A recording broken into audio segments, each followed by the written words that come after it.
안녕하세요. 캐나다에 사는 40대 여성입니다. 처음으로 저도 제 이야기를 한번 해볼까 합니다. 저는 30대 초반 나이, 지금의 남편을 만나 결혼을 했어요. 시댁 어른들도 그렇고 처음부터 저를 반겨주었기 때문에 역시나 결혼을 잘했다고 생각했어요.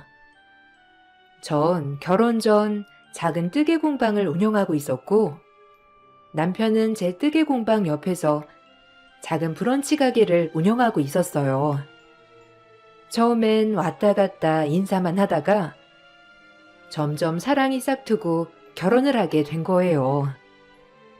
전 결혼 전 공방에서 일을 했지만 남편 사업이 바빠짐에 따라 남편을 도와 가게 일을 돕기 시작했어요.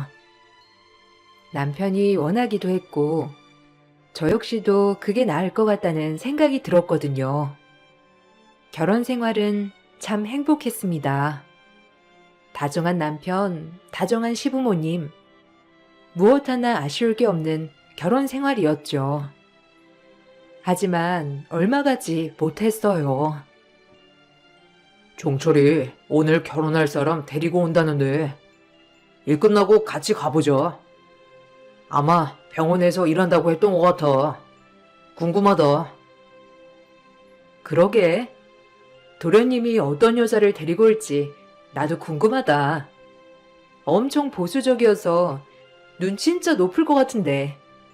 시간이 참 빠르다.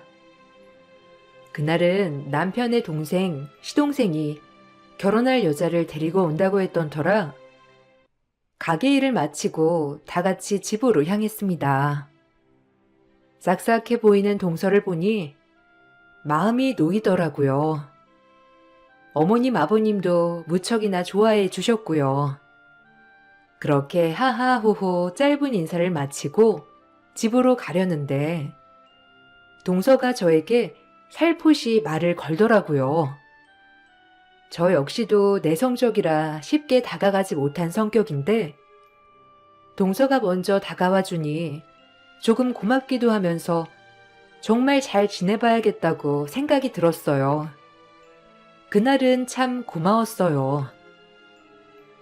아, 형님이라고 부를게요. 앞으로 잘 부탁드립니다. 며느리가 이제 둘인데 우리 잘 지내보아요, 형님. 제가 잘할게요. 어머, 그렇게 말해줘서 너무 고마워요. 제가 낯을 가려서 먼저 다가갔어야 했는데. 그럼 우리 잘 지내봐요, 동서. 네, 말씀 편하게 하세요, 형님.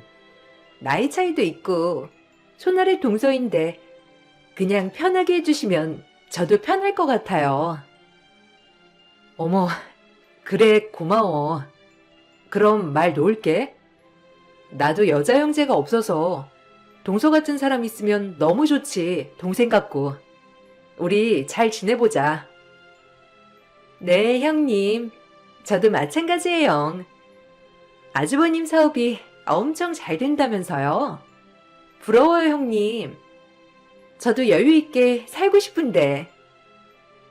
에이, 서방님 정도면 진짜 괜찮지. 전문직에 얼굴도 훈훈하고 동서도 복 받았어. 누가 보면 우리 되게 별로 같다. 안 그래?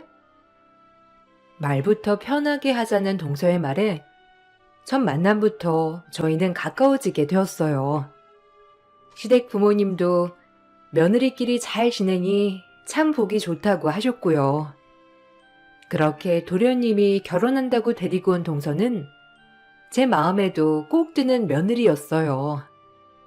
한참 도련님의 결혼 준비가 있던 중 전 임신 사실을 알았고 시부모님은 겹경사가 났다며 얼마나 좋아하셨는지 몰라요. 저 역시도 마찬가지고요. 에그머니나, 우리 첫째가 아이를 가졌구나. 엄마 아빠 닮으면 얼마나 예쁠 거야. 종철이 장가도 가고 아주 경사다. 그러게요. 그래도 기다렸는데 이렇게 빨리 찾아와 주니 저 역시도 너무 기쁜 거 있죠? 어머님, 아버님한테 먼저 말씀드리고 싶었어요. 그래, 아주 복덩이가 틀림없을 거다. 우리 종철이도 결혼하고 새로운 식구도 들어오고, 그리고 게다가 복덩이까지. 역시나 시어머니는 매우 좋아하셨어요. 저 역시도 얼마나 설레던지 그렇게 순산하기만을 바라고 있던 찰나 잘 되고 있던 가게가 급격하게 사정이 안 좋아지기 시작했죠. 같이 일했던 직원들도 그만둬야 하는 상황까지 됐고, 나중엔 저와 남편마저도 둘이 있는 것도 인건비 낭비일 정도로 장사가 잘 안 되었습니다. 장사라는 게 한 치 앞도 알 수 없듯이 그렇게 저희는 점차 쪼들리고 있었죠. 한 번도 이렇게 어려움 없이 살아보지 않았기 때문에 당황스러운 나날들이었지만 그래도 남편과 힘을 합쳐 해결하자고 생각했어요. 큰일이네. 이번 달도 적자다. 이제 대출도 더 이상 안 되는데 어떡하지? 더 이상 모아놓은 돈도 없는 거지? 그때 가게 확장하는데 돈 썼잖아. 확장을 하지 말아야 했나? 어떡하냐 진짜. 곧 애기도 태어날 텐데. 내가 저녁에 대리라도 띄워야지 뭐. 일단 당신 신경 안 쓰이게 할게. 당신은 태교에나 집중해. 최대한 내가 알아서 할게. 그래도 힘들면 꼭 말해줘. 돈 마련은 어떻게든 해야지 뭐. 뭐 이럴 때도 있고 저럴 때도 있는 거니까. 자기도 너무 스트레스 받지 마.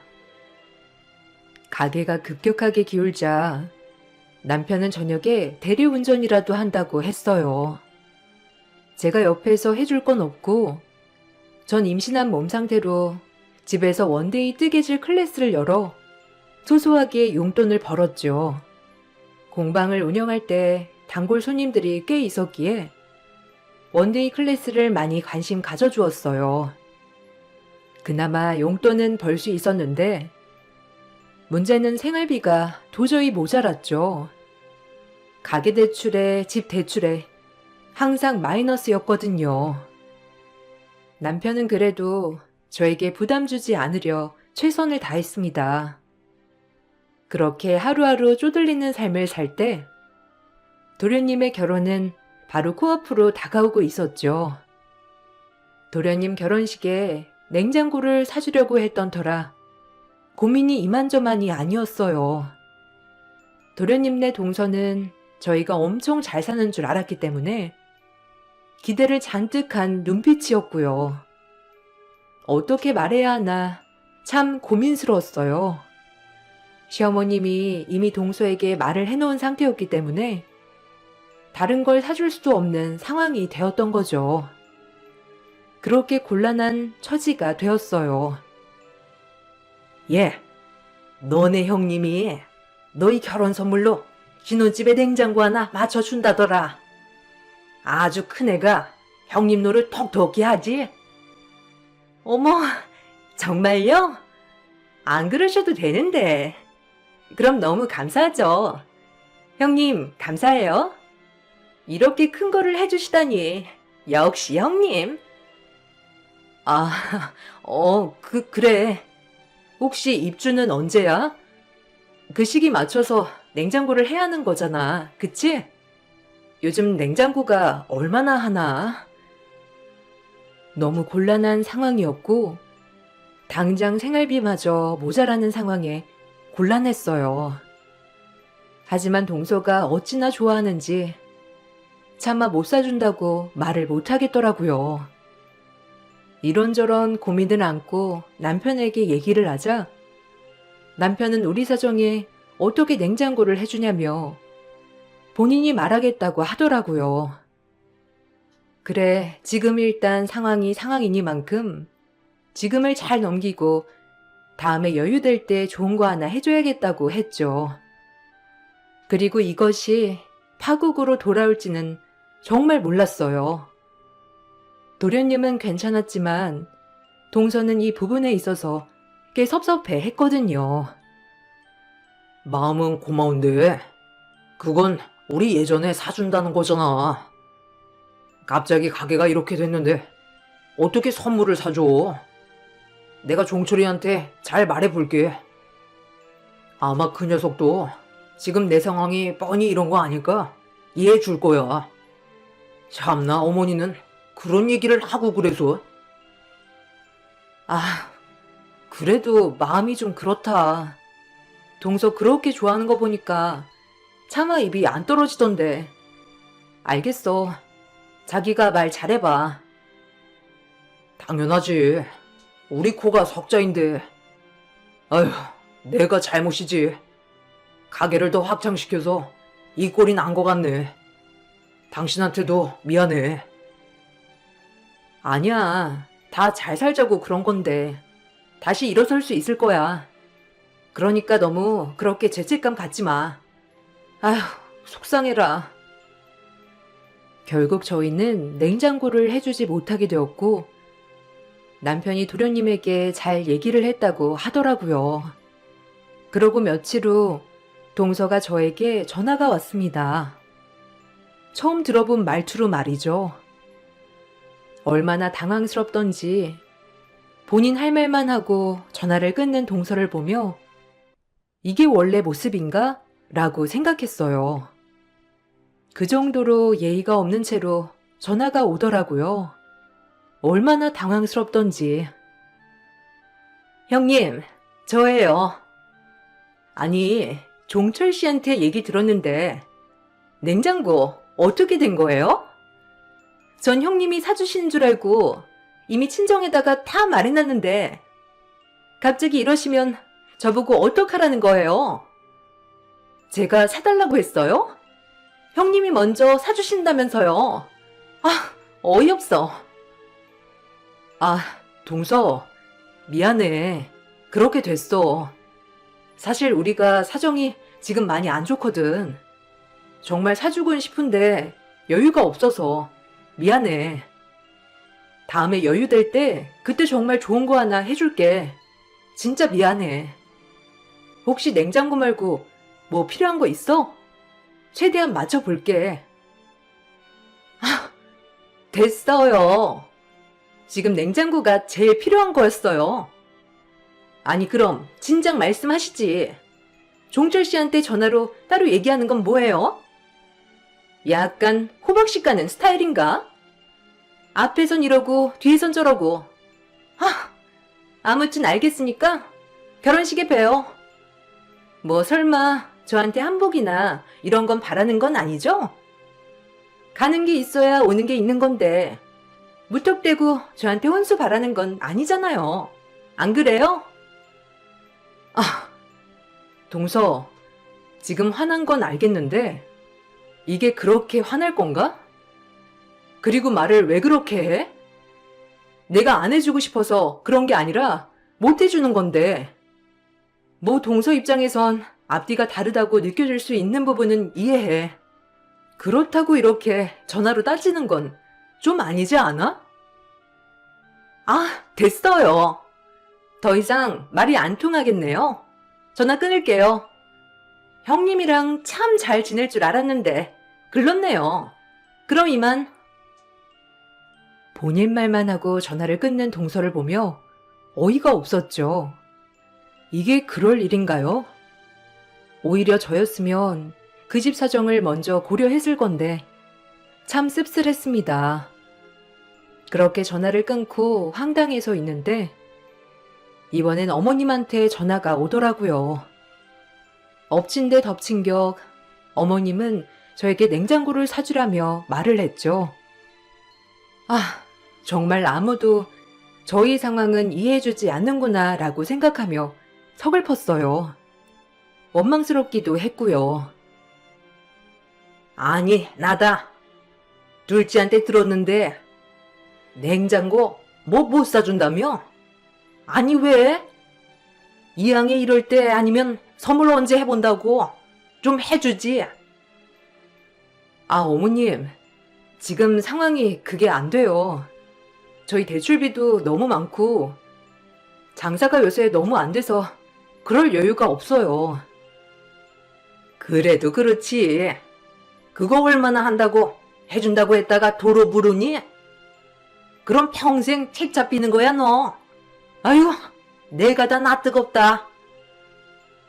어머님, 사실 그 얘기도 어머님이 먼저 하신 거잖아요. 종민 씨가 그냥 그럴 예정이라고 그 말만 한 거였는데, 어머님이 동서한테 얘기하는 바람에 다 이렇게 된 거 아니에요. 이 문제는 저희가 알아서 할게요. 뭐 사줄 형편은 도무지 안 되고요. 아니, 가게가 갑자기 안 되는 거니?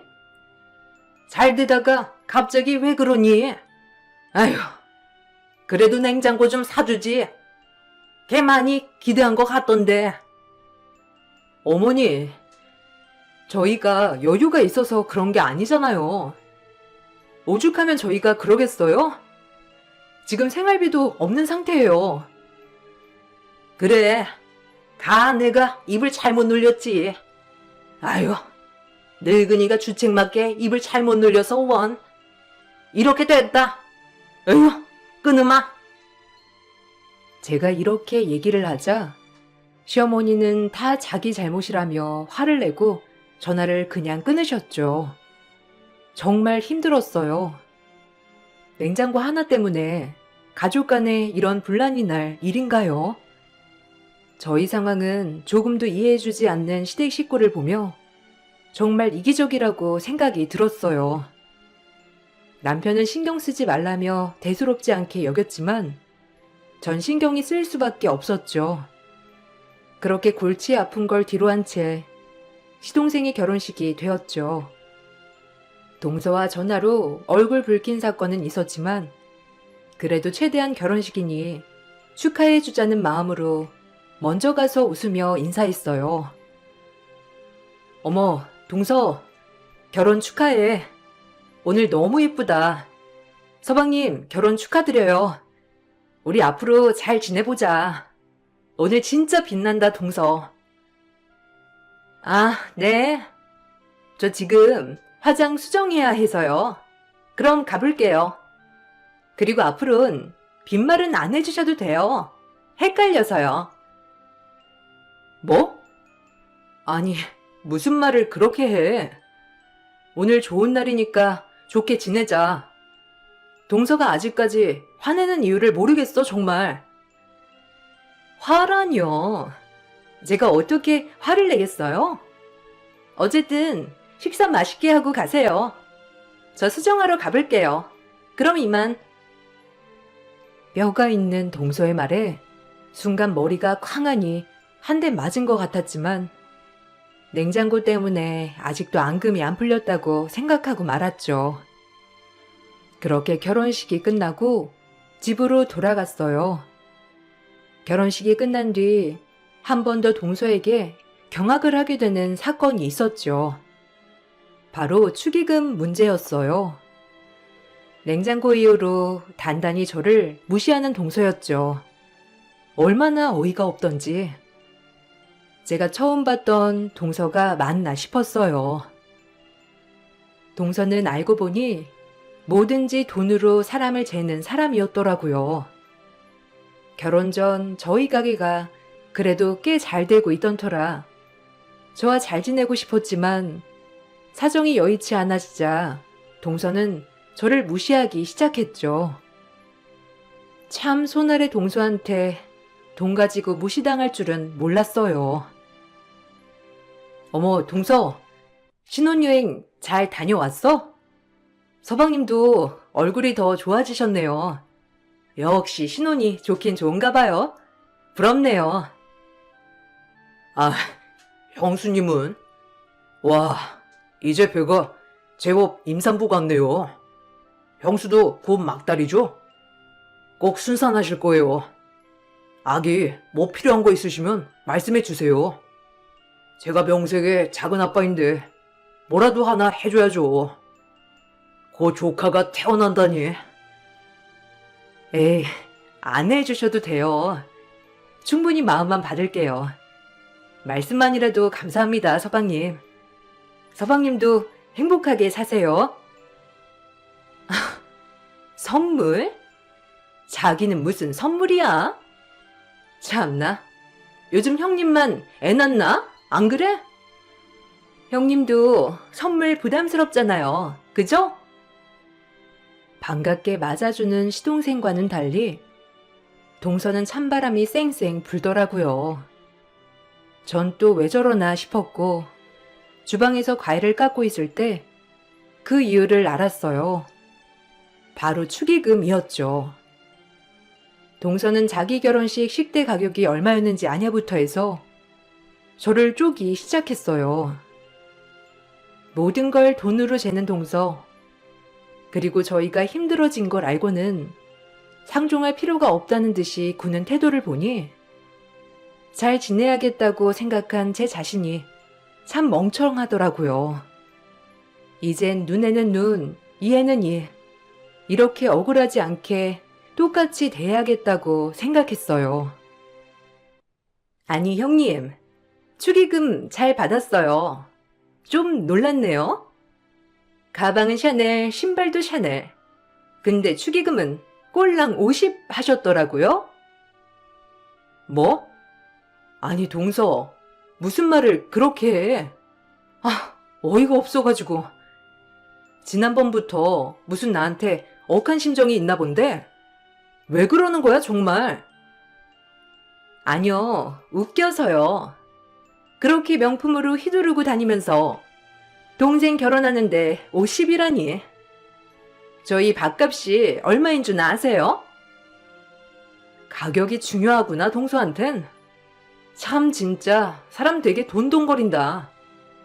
이렇게 말 섞는 것도 유치한데 가방이랑 신발 하나밖에 없는 명품이고 결혼할 때 우리 신랑한테 받은 거야. 그리고 우리 형편 알면서 50만 원 가지고 그렇게 말하니까 진짜 할 말이 없네. 나 말고 남편도 따로 축의금 한 걸로 아는데. 동서 진짜 너무한다. 뭐든지 다 돈으로밖에 사람 구별 안 하는구나. 그렇게 살지 마. 저희 친정도 어려워요. 근데도 성의 표시는 다 하더라고요. 전 그냥 마음이라고 생각해요, 뭐든. 형님 마음 잘 알았어요. 이렇게 말하고 주방을 휙 나가는 동서를 보니 정말 어처구니가 없었어요. 그때부터 동서는 시댁에서 모일 때마다 저를 깔보고 무시하기 시작했죠. 거지 적선하듯 본인이 안 입는 옷들도 가져오며 이거 가져라 저거 가져라 하는데도 참 우스웠어요. 얄미운 시어머니는 동서 말에 얼마나 맞장구를 쳐댔는지 제가 알던 시어머니가 맞나 싶을 정도로 변해 있었죠. 참 돈 없는 서름이 크더군요. 형님, 제가 오늘 이 옷 가져왔거든요. 형님 형편에 옷 못 사 입으실까봐 제가 안 입은 것들 좀 가져와 봤어요. 어떠세요? 아, 이거 얼마나 입은 거야? 마음은 고마운데 여기 구멍 났네. 미안, 못 입겠다. 그리고 내 스타일도 아니고 이런 거 안 가져와도 돼. 어머, 형님은? 어렵다 어렵다 하면서 정신 못 차리셨네. 이런 거 입으세요, 그냥. 이제 사지 말고. 그것도 다 돈인데. 그래, 어미야. 둘째가 너 생각해서 가져온 옷들인데 한번 골라나 봐라. 유행이 어딨어?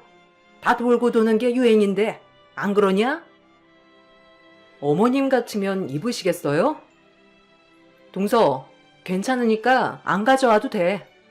이건 진짜 줘도 못 입을 정도다. 어느 수고함에도 가지 못할 옷을. 참. 이 말을 끝마치고 전 진통이 왔습니다. 양수가 터져 부랴부랴 산부인과에 갔죠. 참 웃겼던 게 동서 얼굴을 생각하니 얄밉게도 악이 써지더군요. 그렇게 전 자연분만으로 아이를 낳았어요. 그런데 아이는 태어나자마자 소아담도 폐쇄증이라는 병을 가지고 태어났어요. 엎친 데 덮친 격이라고 태어나자마자 몇 번의 수술을 거쳤지만 아이는 예쁜 별이 되고 말았어요.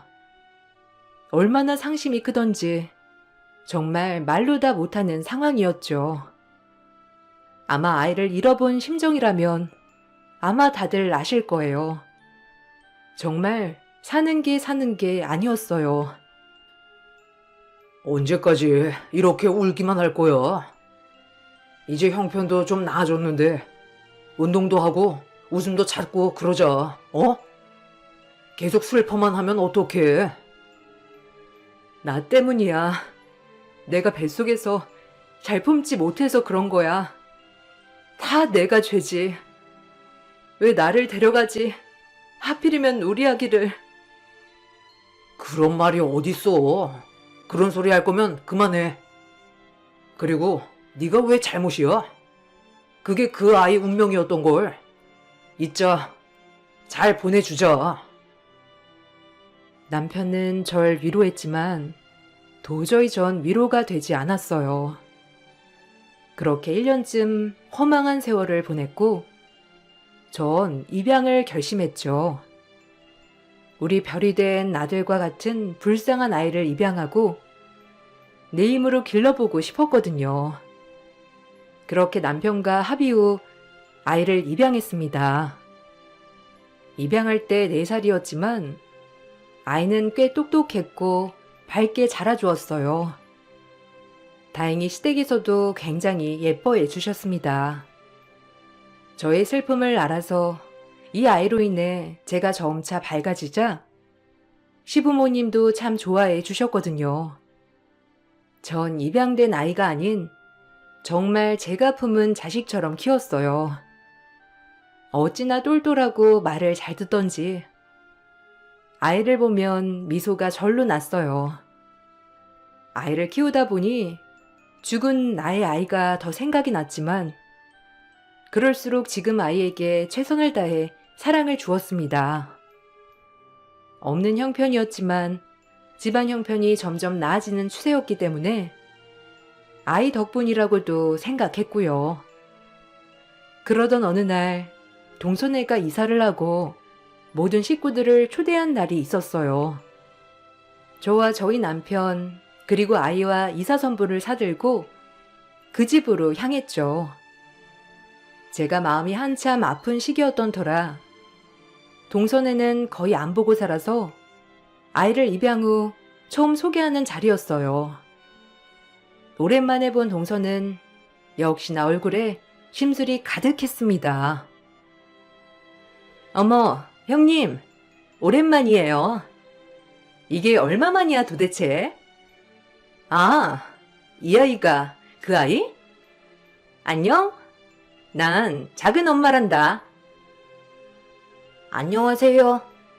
전 윤민재예요. 엄마, 나 신발 벗고 이 집에 들어가도 돼요? 오늘 여기 온 거 맞죠? 우와, 맛있는 냄새. 그럼. 들어가서 할머니한테 인사드려. 오랜만이야, 동서. 얼마만이야, 이게. 꽤 오래됐다, 그치? 보기 좋네. 보기 좋긴요, 뭐. 그래도 하는 일이 계속 잘 풀려서 집도 넓은 평수로 이사 왔어요. 아, 선물은 이게 다예요? 오랜만에 보는 동서는 제가 가져온 선물을 보고 또다시 이게 다냐며 막말을 해댔죠. 정말 사람은 변하지 않지만 더럽게도 안 변하는구나 라고 생각했어요. 아들이 있었기 때문에 큰 소리 내고 싶지 않아 그냥 가볍게 무시했죠. 제가 가져온 선물은 방 곳곳마다 놓을 수 있는 디퓨저와 러그 세트였습니다. 이것을 보고 또 동서는 참 별게 아니라는 듯이 실망한 기색이 역력했고요. 다 같이 식사 자리를 가지게 되었고 갈비를 좋아하는 저희 아들이 맛있게 갈비를 뜯고 있었어요. 얼마나 보기 좋던지. 하지만 동서는 또다시 제 아이에게 막말을 하더군요. 아니죠. 저에게 막말이죠. 정말 참을 수가 없었습니다. 나쁜 사람이었죠. 어머, 먹는 것 좀 봐. 굶었니? 어째 형님, 저 요새 바쁜데 우리 집 설거지라도 해서 창가 벌래요? 애 먹는 거 보니까 장난 아니네. 뭐라고? 동서, 지금 뭐라고 했어? 할 말이 있고 못할 말이 따로 있지. 내가 너네 집 설거지를 왜 하니? 이게 돌았나 진짜? 어머, 장난이에요 형님. 농담도 그분 못하셔. 오랜만에 봐서 그런 건데 뭘 그렇게 화를 내세요? 조카한 사람 민망하게. 재수씨, 말 조심해 주세요. 그게 장난이어도 듣는 사람은 기분 나쁩니다. 아무리 제가 능력이 없어서 이 사람이 이런 취급을 받아야 한다지만 가끔 볼 때마다 말이 심할 때가 있더라고요. 말 조심 좀 해주세요. 종철이 너, 재수씨 말 조심 좀 시켜라. 아, 형 미안해. 당신 그만해. 형수님한테 사과드려. 형수가 어디 이런 일 할 사람이야? 농담도 청도 것이지. 다들 동서를 나무라고 있을 때 저희 아들은 멀뚱멀뚱 갈비만 먹다가 다른 반찬이 손에 안 닿는 건지 멀리 있는 반찬을 집으려 고개를 숙였어요.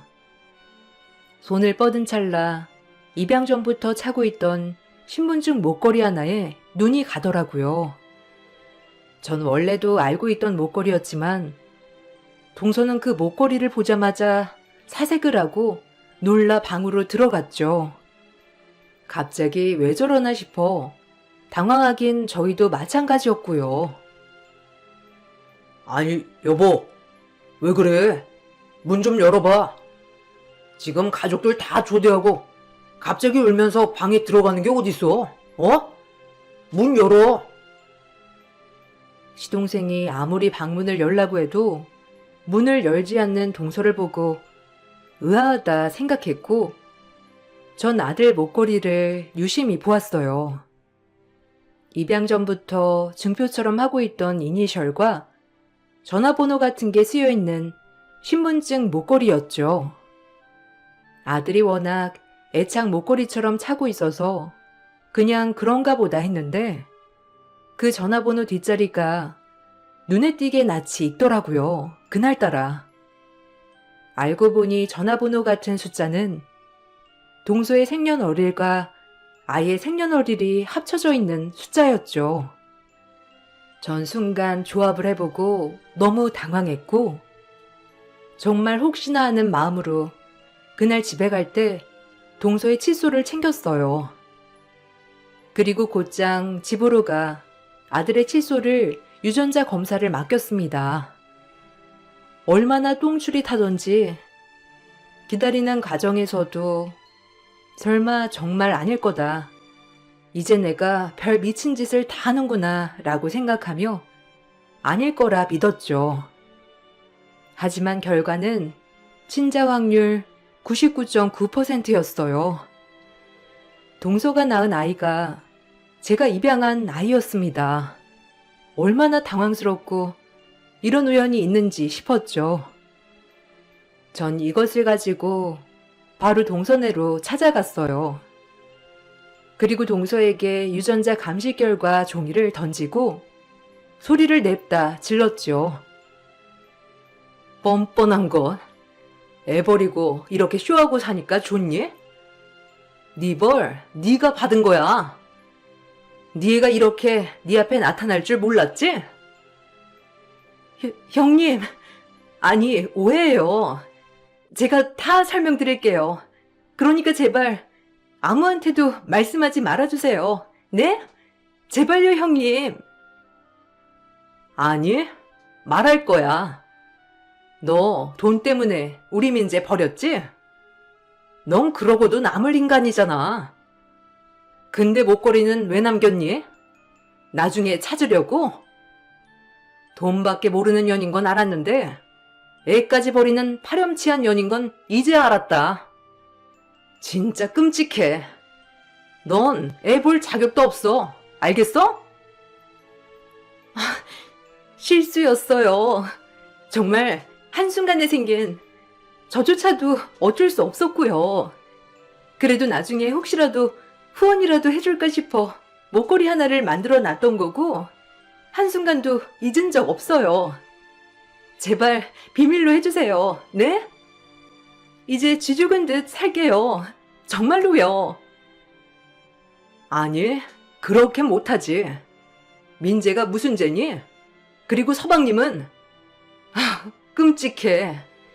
너 민재한테 미안하긴 하니? 아니, 이 모든 걸 속이고 시집와서 서방님한테 죄책감 안 들었어? 난 민재 내 자식이 아니라고 생각한 적 단 한 번도 없어. 그리고 너같이 뻔뻔한 거 나 가만 못 둬. 아니 형님, 진짜 왜 이래요? 내가 가만히 있을 것 같아요? 우리 민재 그래도 누구 때문에 형님이랑 사는 건데 나한테 고마워해야지. 전 동서 말이 끝나자마자 따귀를 날렸습니다. 그 입에서 민재라는 단어가 나오니까 너무 화가 났거든요. 자식 버리고 뻔뻔하게 아무렇지 않게 시집와서 저렇게 당당하게 굴다니 온몸이 부들부들 떨리는 것 같았어요. 맘 같아선 머리 끄덩이라도 잡고 내동댕이 치고 싶었지만 정말 꾹꾹 견뎌냈어요. 동서는 저에게 뺨을 맞고 당황했는지 말도 못하더라고요. 참 가증스러웠죠. 너 더 맞고 싶지 않으면 입 다물어. 그리고 민재 얘기 입에 올리지 마. 네가 그럴 자격이나 있니? 이 버러지만도 못한 것. 너같이 악마 같은 사람한테 우리 천사 같은 민재가 태어난 게 참 아이러니하다. 넌 끝장을 봐야 정신 차리지? 안 그러니?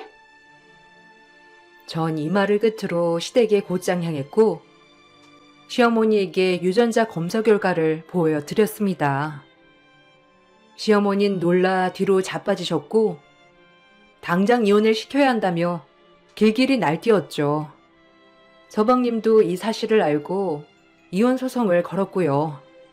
얼마나 웃기던지. 동서는 울고불고 매달리며 서방님을 붙잡았지만 한 번 돌아선 서방님의 마음은 돌릴 수가 없었어요. 저 역시도 정말 끔찍하더군요. 여보, 제발 내 말 좀 들어봐. 미안해. 한순간의 실수였어. 그래서 나은 거야. 어? 그러니까 나 버리지 마. 제발. 아니, 끔찍해. 날 속이고 네가 여기까지 왔다는 거 보면 네가 얼마나 무서운 앤지 이제 알았어. 도저히 용서 못하니까 이혼해. 그리고 위자료 청구 소송 할 거야. 그리고 형수님한테 넌 평생 사죄하고 살아. 네가 버린 애 그렇게 거둬주신 분이니까. 알겠어? 제발 나 좀 용서해줘. 나 그때 정말 어렸단 말이야, 진짜. 그리고 내가 그 애 후원해 주려고 했어. 양심이 있지. 넌 걔를 버릴 때부터 이미 양심을 저버린 년이야. 알겠어? 소름 돋으니까 더 이상 말도 섞고 싶지 않아. 내 집에서 당장 나가. 내가 왜 나가? 나 절대 못 나가. 그리고 이혼 못해. 내가 누구 좋으라고 이혼을 해? 당신 포기 절대 안 해. 내가 어떻게 결혼했는데? 그렇게 서방님은 결혼 취소 소송을 하게 되었고 서방님은 한동안 정신병원에 다니며 심리 치료를 받았죠. 다행인 건 동서의 유책 사유로 인해 위자료도 많이 받았고 결혼도 무효가 되었어요. 그래도 서방님 마음은 참 마음이 아니었겠지만요. 그리고 전 차마 아이를 데리고 매번 시댁에 왔다 갔다 할 수가 없었죠. 어머님이 아이를 볼 때마다 혹시라도 동서 얼굴을 떠올릴까봐 불안했거든요. 전 제가 책임지고 제 자식으로 입양했기에 사태가 이 지경이 되었더라도 절대 아이를 포기할 순 없었어요. 그럼 아이는 2번 상처를 받는 셈이 되니까요. 다행히 시부모님은 절 이해해 주셨고 남편 또한 저에게 신경 쓰지 말라며 제 마음을 놓이게 해주었죠. 동서는 서방님과 혼인 취소 소송을 한 후 정말 뻔뻔하게도 아이를 다시 데려가겠다며 저에게 으름장을 엄포했어요. 얼마나 뻔뻔하기 짝이 없던지 자기 혼자 죽을 순 없다는 마인드 같았어요. 심술 맞은 그 마인드 어디 갈까요?